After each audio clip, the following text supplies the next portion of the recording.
breaking news from RTV6. The door was then opened, and you could hear very audible screaming. It actually drowned out the movie. And that breaking news tonight, chaos erupts at Castleton Square Mall tonight after shots are fired during a fight outside the mall. We're on top of breaking news right now, also on the city's north side. Firefighters from Indianapolis Fire Department had a house fire in the 400 block of West 41st Street.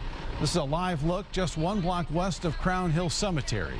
As many as one person and possibly another injured in this fire. At least one person was taken to Eskenazi Hospital. We'll have more information as we get it on this serious fire on the north side. Now back to that breaking news that we've been tracking for you for the last 3 hours. Shots fired outside Castleton Square Mall, and we now know it started with a fight inside that moved outside. And that's where the gunfire happened. It's been coupled with large, unruly crowds at the site. Our Ebony Monet is there live right now with the very latest. Ebony. Drew, a lot of people tell us it was a scary time for them tonight here at the Castleton Square Mall. In fact, when we arrived here moments after the incident and here in the parking lot, we saw hundreds of people in their cars just trying to clear out of the parking lot and get away from the mall. We also saw hundreds of unsupervised teenagers, many of them very excited and hyper, and some of them quite unruly. It took police officers about an hour to gain control out here tonight. According to witnesses and police, there was actually a fight that started inside the mall. They tell us that this fight was between 20 to up to 30 young men, and they say that there were hundreds of teenagers that actually started to flock to the fight looking on, and some of these teens actually instigated the fight, and according to authorities, that's when this mob mentality broke out. Authorities, with the help of security, were able to clear the parking lot. In fact, police tell us that there were some off-duty IMPD officers and some off-duty Marion County Sheriff's deputies working as part of the security detail inside of the mall. Once they were able to clear people outside of the mall, they actually tell us that that did not stop the violence. In fact, here's a bit of what police and a witness told us happened.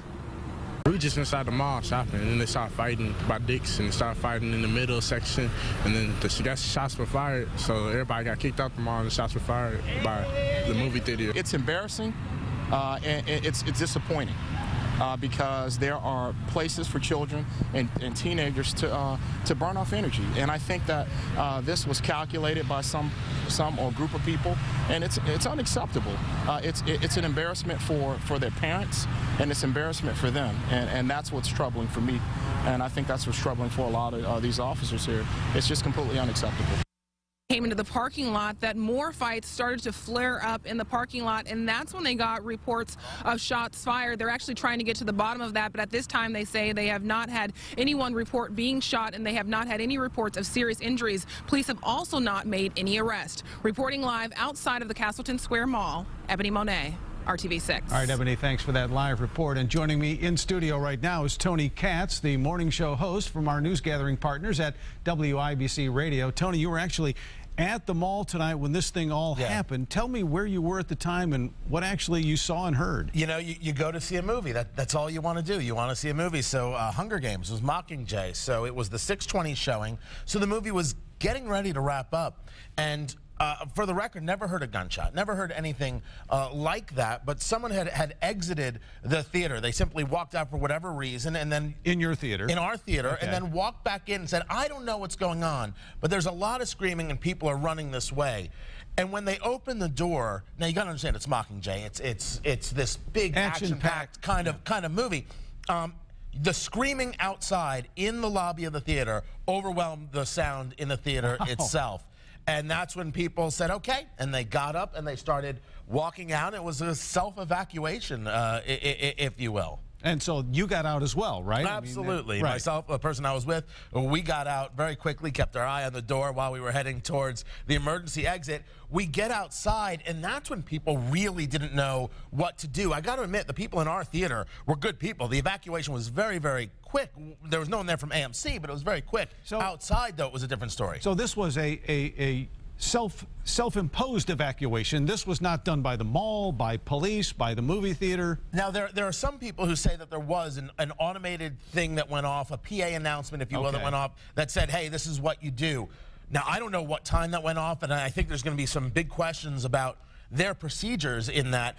But for us, it was, we heard it. This guy said there are people running. We heard the screaming, and we said, let's not try and figure out what's happening. Let's get out. But when we got outside and you started seeing all the police cars, I counted 8 to 10, and trunks were opening up. People were asking, do we stay? Do we go? They weren't sure which way they were supposed to move. Somebody said the police said they should go back into the movie theater. So that's where you get a lot of this crosstalk. Exactly. A lot of confusion. Okay. Did you feel that you were in danger at any point? Yeah. You don't know what's happening. You don't know what's going on. It's one of those moments. You hear about it. You remember what happened in Colorado. You're fully aware of all the things that have gone on in America with these kinds of situations, and you say to yourself, "Oh my goodness, am I living in this one?" Not when we were in the theater.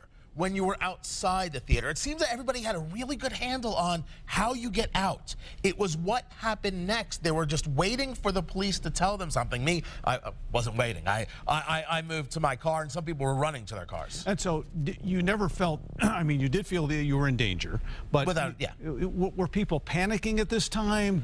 How were people reacting? At least where I was, because we didn't know where this brawl, this fight was. We weren't sure how that was all coming together. We saw people coming out of the Sears. We saw people coming out of other places. When you're going out of an emergency exit from a movie theater, you're a bit disoriented because it's not your normal place. You don't know where exactly you're at. I would never call it a large sense of panic, but people did not know what to do next. There certainly was no information from the police, and I'm not blaming them in any way. There might have been nothing to give at that moment, but people were like, do we stay? Do we go? Was it a joke? Would someone pull a fire alarm? We didn't know what it was. Some people wanted to see the end of the movie. I say I can buy another ticket. I'm fine with that. Now, we're seeing a lot on social media tonight where people are posting saying, I'm not going back to that mall ever again. Some people saying it's going to be a long time before I go back there. There have been other cases of violence at Castleton Square Mall. This is not a recurring theme, but we've seen other cases of problems out there. How do you feel as a consumer? You go to the movies tonight, something like this happens. What does it do to you? Do you feel like you're going to go back or not? I don't have the answer for that yet. You know, sometimes for me it's a little bit still outsider looking in. This is my city, and I absolutely love being a part of this city. But you talk to people who've been here a long time. I spoke on my way down here with Washington Times online columnist Fingers Malloy, who said he used to live in Castleton, and now he wouldn't want his wife being in that mall alone at night. That's a really stunning thing to hear. It is. I didn't think anything of going to Castleton. I never thought it would be an issue. Right. And Indy has to start asking itself, if going to Castleton Mall is going to be now a problem for us, it's going to be an issue, going to a movie, is that the city we want? Is that the Indianapolis we want? I know that the answer is no, and now it's going to be how hard are we willing to work to make sure that we can go to a movie theater in peace. Well, it's interesting. We heard Chris Wilburn from IMPD say this was shameful tonight. Right. So, you know, police had a pretty good handle, I think, on what was going on. More of that will be coming out in the next few days, I'm sure. Sure will. But, Tony, thanks for taking time out of your night to join us tonight and give us your perspective on that. Good to be here. We'll be discussing it at WIBC Monday morning, 5 a.m. Thank you, Tony. Appreciate that. We're going to bring in our Call 6 investigator, Rafael Sanchez, right now. He's joining us on the phone. And, Rafael, I know that you talked with several community leaders tonight, including the Reverend Charles Harrison of the 10-Point Coalition. How did that conversation go? Drew, good evening. Working the phones, you are correct. In the past hour, I spoke to the leader of the 10-Point Coalition, the Reverend Charles Harrison, who, as you know, his group leads efforts to curb violence in the city on a grassroots level. Now, in light of what happened tonight at that Northside Mall in Indianapolis, he'd like to meet with Castleton's owner, Indy-based Simon Malls, and offer some recommendations to curb this in the future. One of those recommendations, a parental youth policy that would require kids under the age of 18 to be accompanied by an adult after 6 p.m. on Friday and Saturdays. Harrison says a similar policy is currently observed by the Mall of America in Minneapolis, Minnesota. He says another proposal involves the use of faith-based or community groups to help with this provision of youth in area malls. Simon Malls has in the past allowed for adults to use a so-called mall dads and mall moms to help with patrols at its downtown Indianapolis flagship Circle Center Mall, so that could be possible yet again to be replicated at other area malls. Now, the 10-Point Coalition was aware of the situation at Castleton Square tonight, but police did not call them for any help. But that is the latest at 11. Reporting live, Rafael Sanchez, RTV6. Rafael, thank you for that live report again. And IMPD facing some questions tonight if, in fact, they had indications that the fight was going to happen. They tweeted this earlier tonight. We continue to work with Castleton Square Mall to enhance already existing security plan, and that there were no specific threats of violence reported to the department.